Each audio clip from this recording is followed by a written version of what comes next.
Il n'y a pas que des trains qui arrivent en retard, il y en a aussi qui arrivent à l'heure. Stéphane Cor, bonjour. Bonjour Alexis. Oui, sur les réseaux sociaux, il n'y a pas que du porno et de la fake news, il y a aussi des bonnes nouvelles. Ce sont un peu des histoires de Noël, même si Noël, c'est déjà derrière nous. On va parler de personnes qui ont été sauvées grâce aux réseaux sociaux. Oui, il y a quand même deux cas qui sont emblématiques et qui sont intéressants à mettre en avant parce que justement, souvent, on les critique et des fois à raison par rapport à leur fonctionnement. Mais il faut pas oublier aussi que c'est une forme de connecteur social qui met des gens en relation et qui leur sort comme même des bonnes choses, comme aux États-Unis. Pendant cette tempête extrême qui a eu lieu, il y a une personne qui était dehors, qui appelait à l'aide. Une autre personne l'a entendu depuis sa maison. Elle est venue le secourir. Il s'agissait d'une personne âgée qu'elle a ramenée à l'intérieur. Et cette personne âgée était victime d'engelures, etc. Elle avait les mains prises dans la glace. Donc la personne dans sa maison a commencé à utiliser un fun pour enlever la glace et tout ça. Puis elle a essayé bien sûr d'appeler les secours, première chose qu'elle essayait de faire, mais la ligne ne répondait pas parce qu'il y avait une surcharge dans les demandes de secours. Alors elle a tourné une vidéo, elle l'a publiée sur Facebook en disant « Regardez, j'ai besoin d'aide, il est vraiment en mauvais état, il faut absolument l'amener à l'hôpital ». Et des gens autour d'elle se sont mobilisés, quelqu'un a pris une voiture, ils l'ont accompagnée, ils ont réussi à l'amener à l'hôpital malgré les conditions dramatiques en termes d'enneigement et autres. Et puis la personne a pu être prise en charge et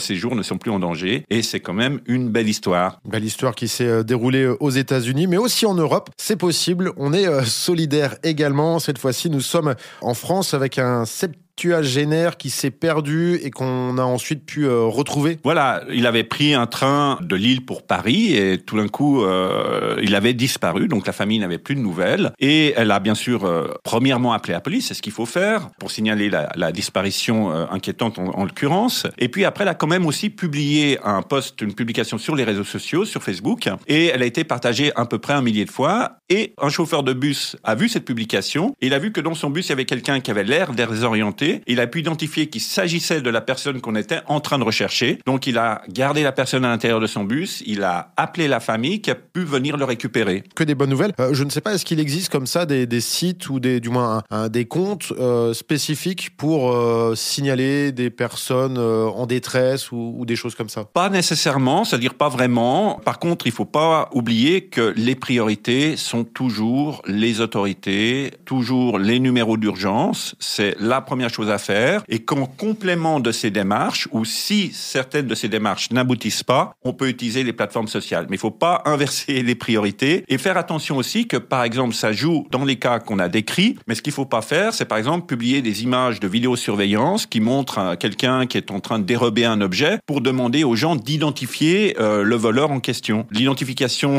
d'une personne, c'est un métier quelque part. Donc, c'est quelque chose qu'il faut laisser à la police et c'est illégal de publier ce genre de données en ligne par rapport, même si la personne a commis un délit. Donc attention aussi avec ce genre de communication. Des fois, on voit circuler des choses qui sont même plus d'actualité. Et aussi, en ce qui concerne les personnes disparues, il faut faire très attention. Il faut vraiment surveiller et vérifier avant de publier ou de partager quoi que ce soit si l'information est encore d'actualité. Stéphane Cor, merci pour ces belles histoires. Avec plaisir.